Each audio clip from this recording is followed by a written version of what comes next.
po yung sinasabi nila noong panahon ni Senate President Drilon, 12 lamang po ay okay na pong maging quorum. Alam po ninyo, isa lang po para maintindihan lahat po ng mga kababayan nating nakikinig. Ang doktrina po na in-establish ng Korte Suprema, kapag ilan sa amin ay wala sa Pilipinas, halimbawa po, kagaya ng panahon ng Abilino versus Cuenco, isa po sa senador ay wala sa ating bansa. Pagka po ang isang senador ay wala sa ating bansa, labas siya sa coercive jurisdiction po ng Senado. Kaya kung isa ay wala, 23 ang basis ng quorum. Kaya po noon, nangyari po yung 12. Sa panahon po ni ng Pangulo ng Senado, Senator Drilon, 4 po noon ang wala sa bansa sa iba't ibang kadahilanan.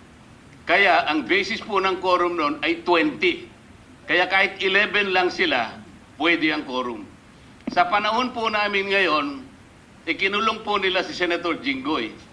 Pero si Senator Jinggoy po hindi nakakulong sa El Salvador, nandito po sa Pilipinas. Si Senator Bato, wala naman pong determination na nakalabas siya ng Pilipinas. Gusto lang nilang ilabas sa Pilipinas para malusaw nga po yung bilang namin.